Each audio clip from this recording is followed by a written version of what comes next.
Hello, what's up everybody? This is Flip One. Say hello. Hello. Yeah, and today we're gonna be watching him paint in Taytay, Rizal. But we had a very quick stop to this really great wall in Marikina. He brought me here.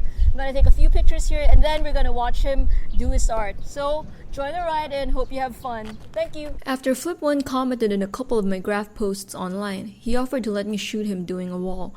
But first he took me to this long wall filled with great pieces in Marikina. I'm uploading a separate vid with close-ups. Please see the caption for the link. After leaving our mark, it was time to depart. We first dropped by Outlines, a store for artist paints in QC, before heading north to Marikina and Rizal.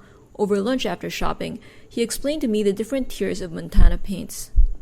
Okay, well, in the Outlines, what they're selling right now is the German Montana. Because there are two types of Montana. There's a Spanish Montana and there's a German Montana. But in the German Montana, since the shop sells German Montana, there are three types. The first type is the Montana White. The Montana White is the cheapest that they have. It's high pressure synthetic paint, and it's the cheapest one. And it's in all the three brands, the quality there is the lowest of the quality. But compared to any other local spray paint brand, the quality of the Montana White is so much better. But within the Montana paints itself, that's the least of that's the least of the quality. Then they have Montana Black. Montana Black is a high pressure gloss paint. I forgot if it's glossy or matte, but it's high pressure. And the quality is much better than the Montana White, but it's a bit more expensive. And since it's high pressure, it's good for fill-ins, like filling in your piece like this. And then the third, the most expensive, is the Montana Gold. The Montana Gold is low pressure. When you say low pressure, the flow of the paint is much lower compared to high pressure paint, where the paint flows in really fast, and that's good for detail work. It is the most expensive, and the quality, of course, is the same as the Montana Black, but the pressure system is much better. Montana White has limited color range.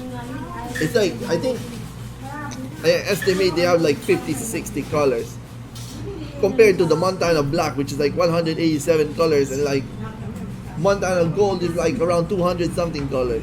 The lady here is the mother-in-law of the German proprietor of Outlines, according to Flip One. In the car, he explained what today's piece is all about. So I decided to create my own style. So I decided to do a Filipino style in graffiti. The good thing about the Filipino, we have our own alphabet system, although it's not really used, but this one here is well preserved, and if you learn how to write in it, you can incorporate the graffiti. Besides, I've seen a lot of baybayin letters being incorporated to art, mostly calligraphy, but since I do graph, I decided to incorporate the graffiti. What I'm saying is, a lot of impressive jeepney art here, but they lack consistency when it comes to themes. So then you got Jesus Christ over there, see? But again, I might guess it's Bob Marley, but I'm not gonna say that. I'm not really sure. He's right, there's a lot of impressive jeepney art, but with somewhat inconsistent themes. He mentioned once seeing a picture of Jesus beside the logo for Diablo, the game, and here you can see the Virgin Mary is beside an F1 race car. Flip One says these Montana artist paints have their own cap systems. You can buy caps for them that result in different widths of paint being sprayed out. You can visualize which cap results in what width with a handy guide in this picture. Yep, that's a Forever 21 bag you see. We arrived at the site at around 1:45 p.m. and got to work. Hello everybody, I'm now here with Flip One. We're in Taytay, Rizal, and we're gonna watch him do this wall. He's painting over his friend Grimm's wall. Flip One started off by applying some blue primer in the wall. He used regular paint and foam rollers for it, because otherwise it's gonna cost a fortune to cover the whole wall in blue. But that's the only part where he used rollers. All the rest were spray painted. Then he put on protective gear. I stayed out of the way at that point and documented him painting. Before arriving at the site, he was telling me about some controversy/drama behind Montana, the brand of artist paints he introduced to us earlier. Apparently, the original Montana was Spanish, and then, as they say in tech parlance, There was a fork to a German Montana. I'll link to a page discussing this in the caption. You can also listen to Flip One give his thoughts on the matter. Here's my opinion.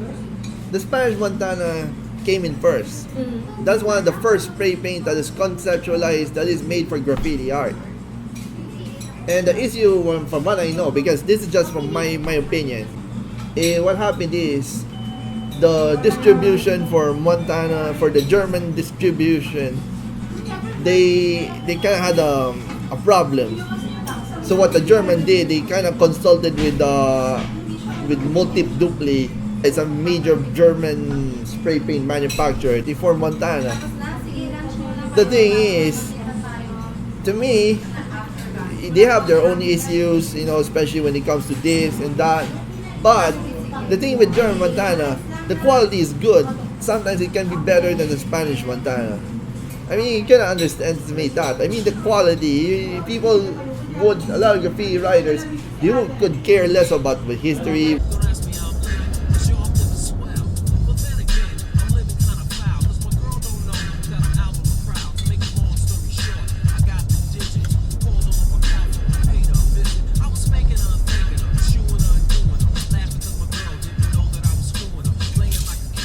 There was a point where he thought he would run out of paint, but luckily he didn't. Numerous cokes were consumed by both of us during the painting of this art piece. He last painted this wall a few years back. Some of the residents of the village who met him before dropped by to say hello and watch him work. Here he is again, explaining a bit clearer the story behind this piece. This is a bit clearer than the short intro earlier in the car.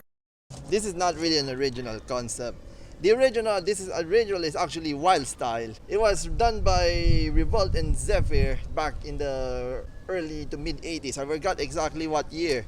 But there's a movie that has the same title. It's actually, to me, it's the most iconic hip-hop movie that was created. And what I did is I paid a homage to both the mural and the movie. But the thing is, the original wild style was done in English. So I decided to do it in baybayin. So this means estilo mabangis. Because before, when the Philippines was conquered by Spain, we had our own writing system. It was called baybayin. So I used baybayin for this one to make it more, a local version. I'm not worried about the cops because I've done a lot of pieces where you got police cars passing by. In fact, you got even have a special action force pass by. They could care less. I'm more worried about the rain. If not the rain, the dogs. Because the dogs, they bite you, you might get rabies.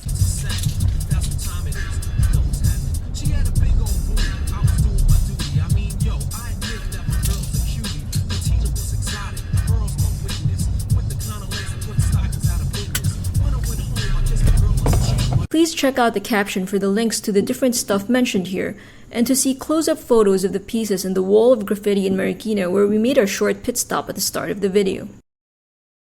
He capped off the piece with his signature and his crew's name SBA and Thai squared for Taytay, the town in Rizal where he painted this, because the syllable Thai is mentioned twice in Taytay. Well, I hope you guys enjoyed this video. Thank you for watching and please subscribe to my YouTube channel to get updates and new uploads.